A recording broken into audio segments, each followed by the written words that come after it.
Þetta er verkefni 18, gervigreind í D-hlutanum.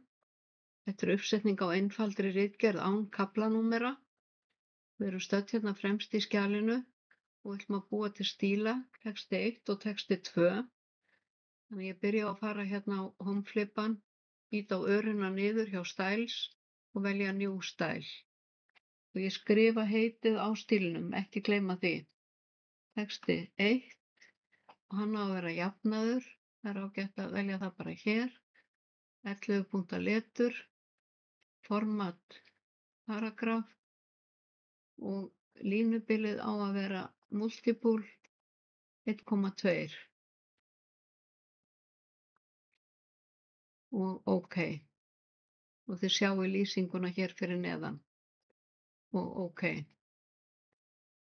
Og ég ætla að búa til stílinn texti 2 líka, þá fer ég hér, skrifa texti 2. Hann á að vera alveg eins og texti 1, þannig að hann er byggður á texti 1, nema við ætlum að draga fyrstu línu inn 1 cm.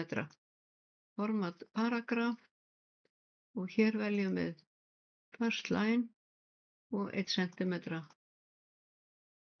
Hérna og OK, sama línubil og OK. Ég ætla að vera með bendilinn fyrir framan fyrirsögna gervigreind, loka þessu. Að vera með bendilinn hér og nú ætlum við að setja útlitskaflaskil. Af því að fyrirsögnin gervigreind og textin þar á eftir verður fyrsta síða í ritgerðinni sem við númerum svo sem 3. síðu og forsíðan verður fyrsta síðan og efnisyfirlitið önnur síðan.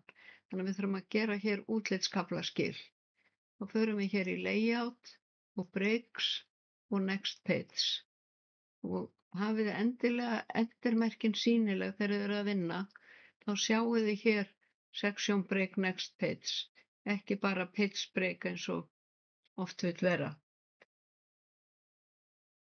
Síðan ætla ég að breyta, ég ætla að vera hér og ég ætla að breyta stílnum heading 1. Hann er innbyggður í Word, þannig að ég get farið hér og ýtt á hægri mús og modify. Og ég ætla að hafa hann í 14 punkta letri og ég ætla að hafa hann 6 punkta fyrir ofan og 3 fyrir neðan. Þá vel ég það hérna í format paragraf, 6 punkta fyrir ofan og ég þarf að skrifa hérna 3 og OK og OK.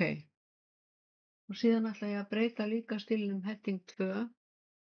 Þannig að ég get farið hér og valið það hér, modify, og hann á að vera í 12 punkta letri og veljið það hér, 12 punkta letri og hérna í format paragraf þá vel ég 6 punkta á undan og 3 punkta á eftir og OK og OK. Og nú ætla ég að vista og í næsta myndskeiði þá sýni ég ykkur fyrirsagnirnar sem þið eigið að merkja með heading 1 eða heading 2. Sjáu það líka á næstu síðu, það er að segja á síðunni D5, en ég ætla að vista þetta skjal núna.